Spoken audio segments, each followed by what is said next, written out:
Assalamu alaikum students. Today we are going to talk about general organic chemistry lecture number 2 inductive effect. तो सबसे पहले हम लोग बात कर लेते हैं कि इसके जो जनरल ऑब्जेक्टिव्स हैं या इस लेक्चर में हम लोग किस किस जो ऑब्जेक्टिव की बात करेंगे. व्हाट इज़ इंडक्टिव इफेक्ट, कि इंडक्टिव इफेक्ट एक्चुअली है क्या, ठीक है, इसके बैकग्राउंड के बारे में देखेंगे और केमिस्ट जो हैं इस इफ़ेक्ट को क्यों लेकर आए, इसकी क्यों ज़रूरत मींस थी केमिस्ट्री में जिसकी वजह से ये इफ़ेक्ट आया. हाउ इट इज़ कॉज्ड, ये इसके जो इफ़ेक्ट है इसके कॉज होने की रीज़न क्या है, कौन कौन से फैक्टर्स हैं जो इस इफ़ेक्ट को क्या करते हैं, कॉज करते हैं. उसके बाद हम लोग बात करेंगे जनरल करैक्टरिस्टिक्स, के जनरल करैक्टरिस्टिक्स के इस जो इफ़ेक्ट है इसकी करैक्टरिस्टिक्स क्या हैं, ठीक है, इसके करैक्टर्स की बात करेंगे और इसके अलावा जो हमारे पास इसके डिफरेंट एस्पेक्ट्स होंगे उनको क्या करेंगे, स्टडी करेंगे. Next, application of inductive effect to explain strength of acids. As we know कि इंडक्टिव इफेक्ट जो है एक तरह का इफेक्ट है, तो जो कोई भी इफेक्ट होता है वो फिजिकल प्रॉपर्टीज़ को क्या करता है, इफेक्ट करता है. तो जिसकी वजह से हम लोग देखेंगे कि किस तरह से इंडक्टिव इफेक्ट जो है वो स्ट्रेंथ ऑफ एसिड्स को डिटरमिन करने के लिए जो क्या होता है, ज़रूरी होता है. फर्स्ट ऑफ ऑल एक एग्जाम्पल नंबर 1 देखें कि इथेन की एग्जाम्पल है. अब यहाँ पर देखें कि ये ethane carbon carbon bond, as we know कि जो बॉन्ड है इसके क्रॉस जो हैं 2 इक्विवेलेंट मिथाइल ग्रुप्स लगे हुए हैं जैसे यहाँ पर. तो ये जो कार्बन कार्बन बॉन्ड है इसकी इलेक्ट्रॉन एक्टिविटी जो है कार्बन की ये क्या है, ये सेम है, जिसकी वजह से क्या हो जाता है, ये बॉन्ड हमारे पास नॉन पोलर होता है, क्योंकि बॉन्ड पेयर जो है या बॉन्ड पेयर जो इसके इलेक्ट्रॉन्स हैं ये जितना कार्बन अपनी तरफ अट्रैक्ट करेगा उतना ही ये कार्बन अपनी तरफ अट्रैक्ट करेगा. मींस क्या हो जाता है, ये बॉन्ड नॉन पोलर हो जाता है और इसमें किसी भी तरह के डायपोल्स जो हैं वो क्रिएट नहीं होते और ना ही जो पॉजिटिव और नेगेटिव चार्जेस जो हैं वो इंड्यूस होते हैं. तो इसकी वजह से ये क्या हमारे पास हो जाता है, ये हमारे पास नॉन पोलर है. तो carbon carbon bond of ethane is completely non polar because at each end of the bond there are 2 equivalent methyl groups, जिसकी वजह से क्या हो जाता है, ये हमारे पास नॉन पोलर हो जाता है. अब सेकंड एग्जांपल की हम लोग बात करते हैं. सेकंड एग्जांपल में हम लोग देखें कि ये कार्बन कार्बन बॉन्ड है. अब यहाँ पर जो एरो है ये किस चीज़ को रिप्रेजेंट कर रहा है, हालांकि ये कार्बन कार्बन बॉन्ड है, यहाँ पे तो हम लोगों ने पढ़ा कि ये बॉन्ड हमारे पास नॉन पोलर है, लेकिन यहाँ पर ये कार्बन कार्बन जो बॉन्ड है वो हमारे पास किस चीज़ को रिप्रेजेंट कर रहा है. अब देखें जिस तरह से सेकंड एग्जांपल है, तो यहाँ पर हम लोग देखें कि कार्बन कार्बन बॉन्ड जो है वो नॉन पोलर, मतलब अगर हम लोग यहाँ पे कंसीडर करें कि कार्बन कार्बन बॉन्ड जो क्या था, नॉन पोलर था. लेकिन अब यहाँ पर इसको कंसीडर करने के लिए, इसको समझने के लिए हम लोग जो है ये कार्बन और फ्लोरीन के दरमियान बॉन्ड देखते हैं. हमें पता है कि जो फ्लोरीन है वो ज़्यादा इलेक्ट्रोनेगेटिव है, इलेक्ट्रोनेगेटिव ज़्यादा है, जिसकी वजह से क्या करेगा, अपने ये जो बॉन्ड पेयर है ना यहाँ से अपनी तरफ क्या कर लेगा, ये अट्रैक्ट कर लेगा. जब बॉन्ड पेयर यहाँ से अट्रैक्ट कर लेगा तो इस पर आ जाएगा पार्शियल नेगेटिव चार्ज, ठीक है. और ये जो कार्बन नंबर 1 है तो इसको हम लोग ये क्या हो जाएगा, इलेक्ट्रॉन डेफिशिएंट हो जाएगा. अब इलेक्ट्रॉन डेफिशिएंट हो जाएगा, इलेक्ट्रॉन्स की कमी होगी इसके पास, तो इसने अपनी इस डेफिशिएंसी को कंपेंसेट करने के लिए क्या करना है, ये साथ वाले कार्बन से क्या कर लेने हैं, इलेक्ट्रॉन्स जो है वो अपनी तरफ क्या करने हैं, विड्रॉ करने हैं, जिसकी वजह से ये भी क्या हो जाएगा, डेफिशिएंट हो जाएगा इलेक्ट्रॉन्स में, डेफिशिएंट इन इलेक्ट्रॉन्स. तो इसकी वजह से हम लोगों ने इस पर क्या कर दिया, पॉजिटिव चार्ज जो है वो लगा दिया. The polarization is due to intrinsic electron attracting ability of fluorine, कि हमें पता है कि फ्लोरीन जो है इलेक्ट्रोनेगेटिव है, जिसकी वजह से वो क्या करेगा, वो इलेक्ट्रॉन्स अपनी तरफ क्या करेगा, विड्रॉ करेगा और वहाँ पर इलेक्ट्रॉन डेफिशिएंसी हो जाएगी और वो फिर क्या करेगा, साथ वाले कार्बन से इलेक्ट्रॉन्स जो है वो क्या करेगा, विड्रॉ करेगा, जिसकी वजह से हमारे पास क्या हो जाती हैं, यहाँ पे पोल्स जो हैं वो क्रिएट हो जाते हैं. Electron deficiency of carbon number 1 is partially compensated by withdrawing the electrons of the next bond closer to itself. मतलब जो कार्बन 1 पे जो इलेक्ट्रॉन की डेफिशिएंसी आई है या पॉजिटिव चार्ज जो आया है उसने उसको कैसे कंपेंसेट करना है, जो नेक्स्ट बॉन्ड है ना, नेक्स्ट बॉन्ड उसके इलेक्ट्रॉन्स को अपनी तरफ क्या कर लिया, इसने विड्रॉ कर लिया. मतलब ये वाली जो यहाँ पर है डेफिशिएंसी उसने कंपेंसेट कैसे किया, ये वाले इलेक्ट्रॉन्स को अपनी तरफ विड्रॉ कर लिया. क्या है, this result the polarisation of this bond with the slight positive charge of carbon 2. मतलब जो कार्बन 2 है इस पर भी क्या आ गया, कार्बन पॉजिटिव चार्ज आ गया. Chemist call this effect called an inductive effect. तो केमिस्ट जो है इस तरह के इफेक्ट को क्या नाम देते हैं, इंडक्टिव इफेक्ट. तो अब हम लोग इसकी बात करते हैं, इसको जो है वो डिफाइन कैसे किया जाएगा, इसकी क्या डेफिनेशन होगी. The polarization of bond induced by adjacent polar bond is termed by inductive effect. इसको हम लोग जैसे कि ये देखिए ना, जैसे भी हम लोग एग्जांपल पढ़कर आए हैं CH3, CH2 एंड फ्लोरीन. अब ये देखें यहाँ पर जो है नेगेटिव चार्ज, यहाँ पर पॉजिटिव चार्ज, यहाँ पर पॉजिटिव चार्ज। अब ये वाला जो बॉन्ड है, हालांकि वैसे तो हम लोग देखें कि ये नॉन पोलर है, लेकिन यहाँ पर इस फ्लोरीन की वजह से क्या हो जाता है, कार्बन फ्लोरीन बॉन्ड की वजह से यहाँ पर भी क्या हो जाती है, पोलैरिटी इंड्यूस हो जाती है। डिपोलराइजेशन ऑफ बॉन्ड, मतलब यहाँ पर भी क्या हो जाएगी, पोलराइजेशन इंड्यूस्ड हो जाएगी। किसकी वजह से, by adjacent polar bond, carbon और फ्लोरीन का जो एडजेसेंट पोलर बॉन्ड है उसकी वजह से यहाँ पर भी पोलैरिटी इंड्यूस हो जाएगी। तो इस वजह से हम लोग कहते हैं कि ये जो है वो इंडक्टिव इफेक्ट का नाम देते हैं। It can be induced by, अब इंडक्टिव इफेक्ट है, ठीक है, वो दो तरह के फैक्टर्स जो हैं जो कि इसको इंड्यूस करवाते हैं। मतलब एक जो है, पहला है डायपोल और दूसरा जो है क्या है, फॉर्मल चार्ज। पहले हम लोग बात करते हैं डायपोल की। अब डायपोल में क्या आ जाता है कि अगर जो है ना डिफरेंस ऑफ इलेक्ट्रोनेगेटिविटी, मतलब दो स्पीशीज अटैच हैं आपस में, ठीक है, और उनके दरमियान जो है इलेक्ट्रोनेगेटिविटी का डिफरेंस है। इलेक्ट्रोनेगेटिविटी के डिफरेंस की वजह से क्या हो जाता है, ये इलेक्ट्रॉन्स को अपनी तरफ जो है, जो ज़्यादा इलेक्ट्रोनेगेटिव होता है वो इलेक्ट्रॉन्स को अपनी तरफ क्या कर लेता है, विड्रॉ कर लेता है, और दूसरे को इलेक्ट्रॉन डेफिशिएंट कर देता है। वो फिर अपने जो साथ वाले जो कार्बन या जो एटम अटैच होगा उससे इलेक्ट्रॉन्स विड्रॉ कर लेगा और उसको भी डेफिशिएंट कर देगा। जैसे ये देखें क्लोरीन है, as we know chlorine is more electronegative than carbon, तो ये क्या करेगा, इलेक्ट्रॉन्स को अपनी तरफ क्या कर लेगा, विड्रॉ कर लेगा। अब ये जो है ये क्या करेगा, ये वाली जो इलेक्ट्रॉन की डेफिशिएंसी जो है उसको कंपेंसेट करने के लिए अपने साथ वाले जो कार्बन जो है ना उसके से इलेक्ट्रॉन्स क्या कर लेगा, अपनी तरफ विड्रॉ करेगा, और यहाँ पर भी जो क्या आ जाएगा, पार्शियल पॉजिटिव चार्ज आ जाएगा। जैसे कि अब देखिए जो है यहाँ पर मैग्नीट्यूड जो है पॉजिटिव चार्ज का यहाँ पर ज़्यादा है, लेकिन यहाँ पर जो पॉजिटिव चार्ज का मैग्नीट्यूड आएगा वो इसके मुकाबले में कम आएगा।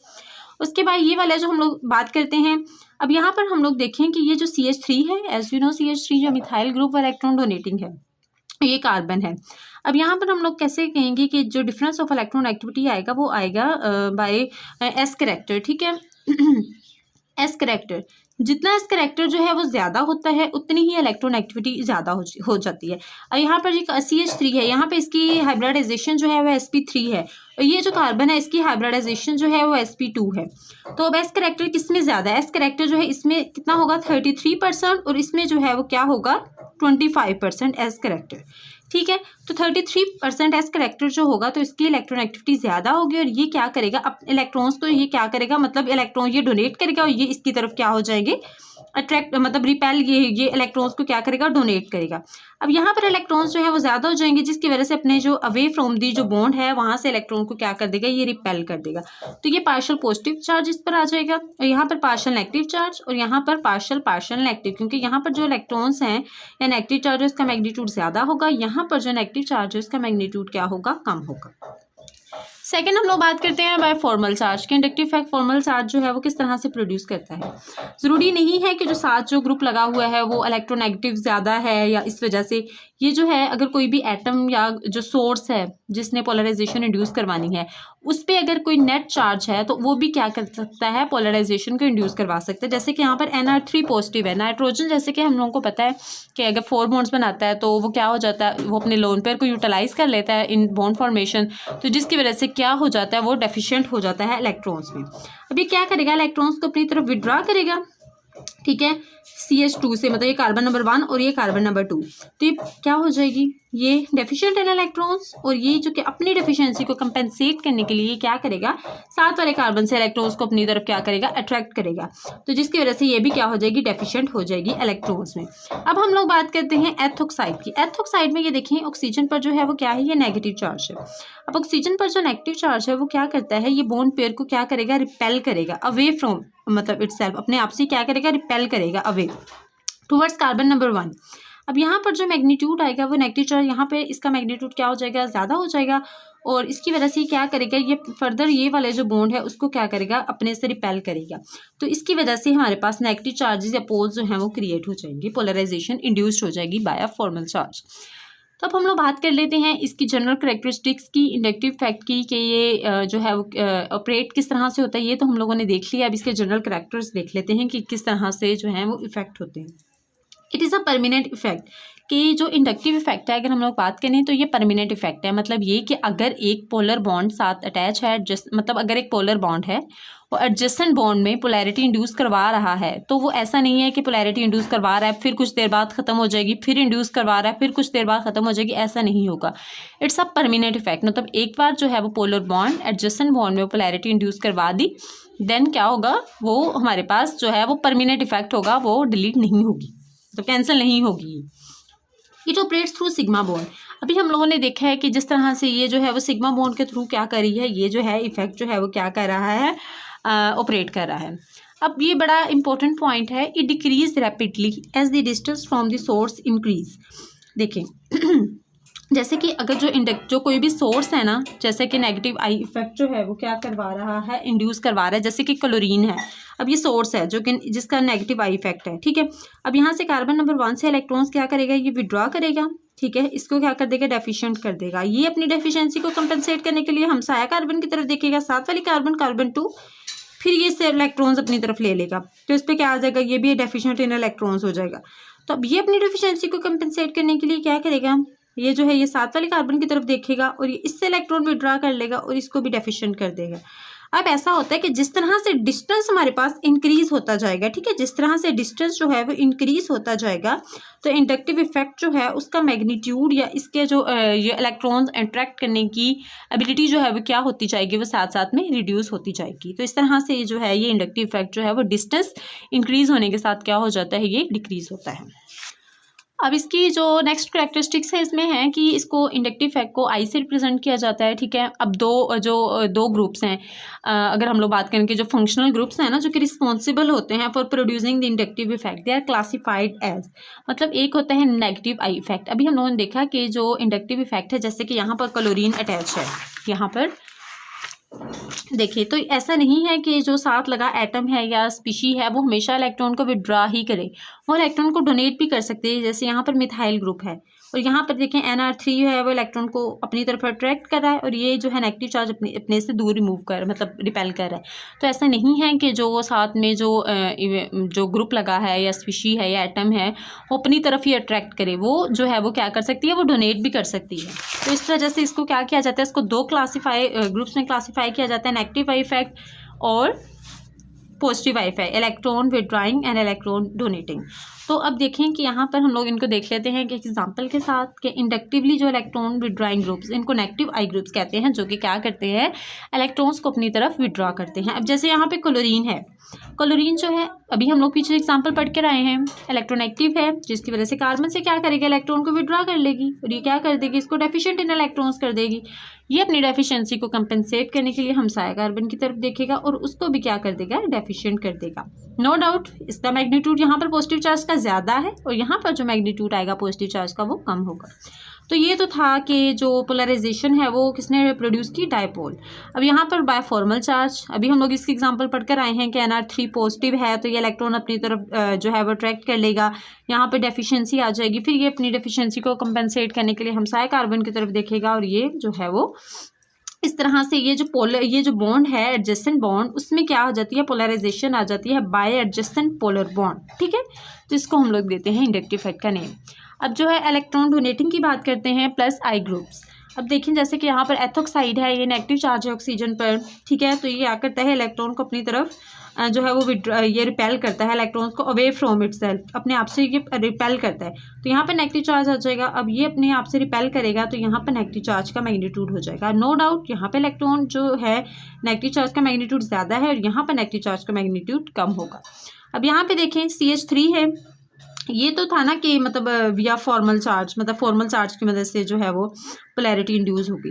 अब यहाँ पर हम लोगों ने देखा मिथाइल ग्रुप है, हमें पता है ये प्लस आई इफेक्ट शो करता है, मतलब इलेक्ट्रॉन्स को अपने से इलेक्ट्रॉन्स को डोनेट करता है। यहाँ पर इसकी जो है वो sp2 हाइब्रिडाइजेशन आ जाएगी। यहाँ पर कितना करेक्टर है, 33%, एस करेक्टर 25%। ये हम लोगों ने पिछले एग्जाम्पल में भी यही डिस्कस की है। तो इलेक्ट्रॉन्स को अपने से दूर रिमूव करेगा, यहाँ पर नेगेटिव चार्ज आ जाएगा और ये अपने से रिपेल करेगा, तो यहाँ पर भी नेगेटिव चार्ज। तो इस तरह से जो है वो इन दो ग्रुप्स को क्लासीफाई किया जाएगा।